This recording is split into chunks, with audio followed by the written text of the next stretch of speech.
Hello everyone, मेरा नाम है पंकज और आप देख रहे हैं कोड विद पंकज। तो दोस्तों, आज हम सोल्व करने वाले हैं हैकर रैंक पे जो 30 डेज ऑफ कोड चैलेंज चला हुआ है उसके डे 7 यानी कि एरे वाली केस स्टडीज को। So without wasting any time, let get started. आपको सबसे पहले अपना ब्राउजर ओपन करना है और यहाँ पर सर्च करना है हैकर रैंक।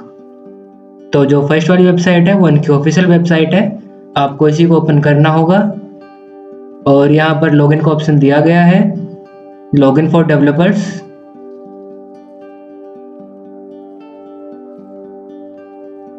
लॉगिन होने के बाद आपके सामने ये जो पेज ओपन होगा, इस पर यहाँ पर जो बॉक्स बना हुआ है 30 डेज ऑफ कोड, आपको क्लिक करना होगा कंटिन्यू प्रैक्टिस पर। आपको 5 में से 2 स्टार पहले मिल चुके हैं, तो आपके सामने यहाँ पर जो लिस्ट है केस स्टडीज की वो सामने आ गई है डे 0 से डे 29 तक। तो जो डे 0 से डे 6 तक जो सारी केस स्टडीज थी वो हमने प्रीवियस वीडियोस में कवर कर ली है। तो आज हम सोल्व करने वाले डे 7 यानी कि एरे वाली केस स्टडीज को। तो सोल्व करने के लिए क्लिक करते हैं सोल्व चैलेंज पर। क्लिक करने के बाद आपके सामने कुछ थ्योरी, कुछ सैंपल इनपुट और कुछ सैंपल आउटपुट, और सबसे लास्ट में आपका जो टेक्स्ट एडिटर है वो सामने आ जाएगा। तो चलते हैं, इसको सोल्व करते हैं। यहाँ पर एक ऑब्जेक्टिव दिया गया है कि today we learn about the array data structure, check out the tutorial tab for learning material and an instruction video. तो ये बता रहे हैं कि जो आपकी केस स्टडीज है वो एरे डेटा स्ट्रक्चर पर बेस होने वाली है।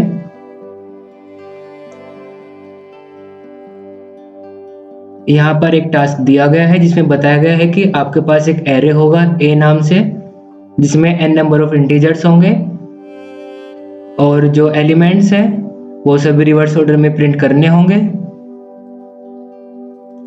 एग्जाम्पल में जैसे यहाँ पर बताया गया है कि ए में जो एलिमेंट्स है 1 2 3 4, तो हमको प्रिंट करने हैं 4 3 2 1, यानी कि रिवर्स ऑर्डर में प्रिंट करने होंगे। और यहाँ पर एक लाइन और बोली गई है कि each integer will separated by 1 space, यानी कि 2 इंटीजर के बीच में एक स्पेस होना चाहिए। इनपुट फॉर्मेट में बताया गया है कि आपके पास जो फर्स्ट लाइन में सारे इंटीजर्स होने चाहिए और सेकंड लाइन में जो आपने ऊपर इंटीजर्स इनपुट की है वो रिवर्स ऑर्डर में विद स्पेस के साथ प्रिंट होने चाहिए। जो n यानी कि नंबर ऑफ एलिमेंट्स है वो 1 से ग्रेटर देन और 1000 से स्मॉलर देन होने चाहिए। यहाँ पर एक सैंपल इनपुट दिया गया है जिसमें n यानी कि जो नंबर ऑफ इंटीजर्स है इसने इनपुट किया है 4, यानी कि आप जो है 4 इंटीजर्स को या फिर 4 कैरेक्टर्स को इनपुट करने वाले हैं। इन्होंने इनपुट किया 1 4 3 2 और जो आउटपुट आया 2 3 4 1। तो आपको इसी पे अपना कोड लिखना होगा। कोड टाइप करने के लिए चलते हैं अपने कंपाइलर पर। सबसे पहले आपको यहाँ पर चूज करने की लैंग्वेज यानी कि सी लैंग्वेज, और चूज करने के बाद आपको अपने एडिटर पर आना होगा। यहाँ पर जो पहले से कोड दिया गया आपको इसको हटा देना है, कंट्रोल ए बैक स्पेस। इतना करने के बाद आपको सबसे पहले हेडर फाइल को इंक्लूड करना होगा।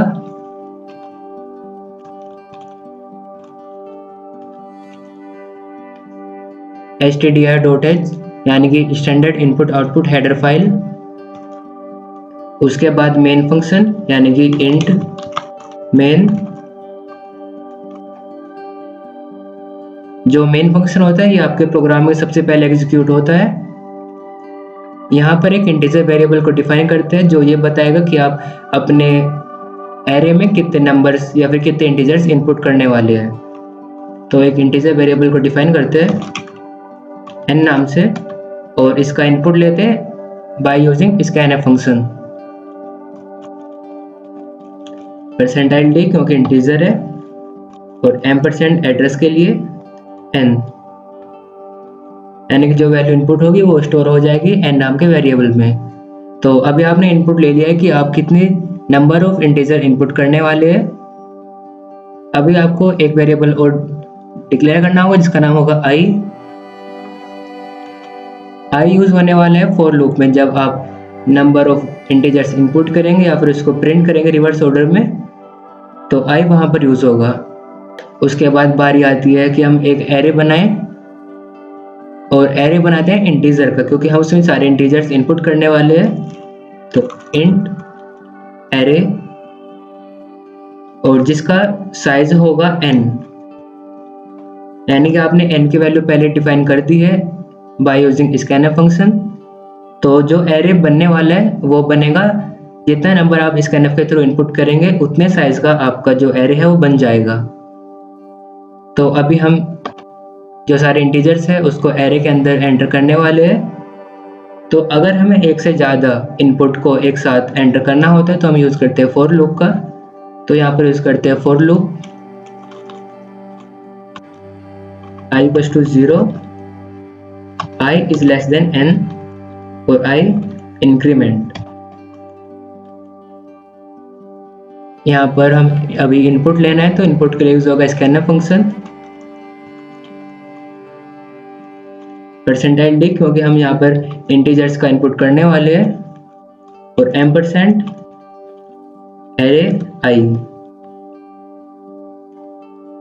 यानी कि जो सबसे पहली वैल्यू इनपुट होगी वो एरे i पर होगी। i यानी कि स्टार्टिंग में 0, फिर यहाँ पर इंक्रीमेंट हो रहा है प्लस प्लस, तो जो पहली वैल्यू होगी वो इनपुट होगी एरे 0 पर, नेक्स्ट वैल्यू इनपुट होगी एरे 1 पर। ये जब तक चलेगी जब तक जो है आपका n-1 रहेगा, तब तक। अगर आपने n की वैल्यू इनपुट की 5, तो ये रन होगा 0 1 2 3 4 इतने टाइम्स। उसके बाद बारी आ रही है इनको रिवर्स में प्रिंट करने की। तो जैसे आपने इसको इनपुट किया था बाय यूजिंग फॉर लूप, ऐसे हम इसको प्रिंट करने वाले हैं बाय यूजिंग फॉर लूप। तो प्रिंट करने के सबसे पहले यूज करते हैं एक for loop, i equals to n-1, i is greater than equals to 0 और i माइनस माइनस। i को इनिशियलाइज किया n-1, जैसे यहाँ पर था i is less than n, ऐसे यहाँ पर इनिशियलाइज कर दिया i इक्वल्स टू n-1, और i जो है ग्रेटर देन या फिर इक्वल्स टू रहने वाला है 0, और i जो है डिक्रीमेंट हो रहा है i माइनस माइनस। तो अगर हमें इनको प्रिंट करना है सिंपली यूज करते हैं प्रिंटफ फंक्शन का, प्रिंटफ %d, क्योंकि सारे इंटीजर्स है, और जो हमें प्रिंट करना है वो है एरे और i। तो जो सबसे बड़ा था n-1, सबसे पहले वो प्रिंट होगा, फिर i माइनस माइनस यानी उससे छोटे वाली वैल्यू। अगर आपने 5 इनपुट किया था तो पहले 4 होगी, फिर 3, फिर 2, फिर 1, और इक्वल्स टू 0 या फिर ग्रेटर देन 0 ये कंडीशन है। तो 0 तक सभी जो इंटीजर्स है वो प्रिंट कर देगा रिवर्स ऑर्डर में। तो अभी चेक करते कि हमारा कोड सही है या नहीं है। उसके लिए क्लिक करते हैं रन कोड पर,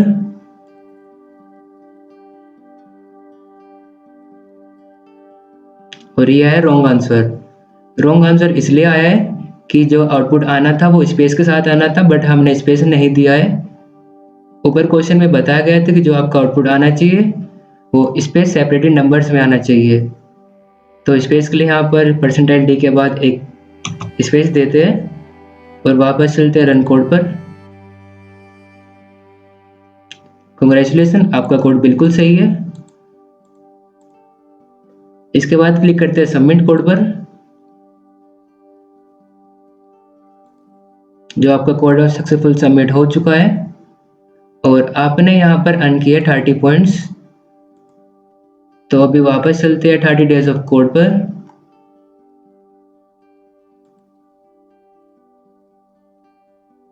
तो जो डे 0 से लगा करके जो डे 7 तक है आपकी सारी केस स्टडी सोल्व हो चुकी है।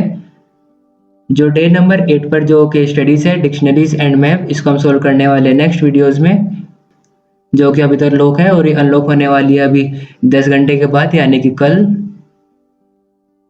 हमें साइट पर एक दिन में सिर्फ एक केस स्टडीज को सोल्व करना होता है। तो अगली केस स्टडीज को सोल्व करने के लिए वेट करना होता है एक दिन का, यानी 24 आवर्स का। जो आने वाली केस स्टडीज है डे 0 से लगा करके डे 29 तक, इनको हम सोल्व करेंगे अपनी आने वाली वीडियोस में। अगर आप डे 0 से डे 7 तक कोई भी केस स्टडीज को देखना चाहते हैं तो हमारी प्रीवियस वीडियोस में आप जा सकते हैं। तो इस वीडियो में बस इतना ही।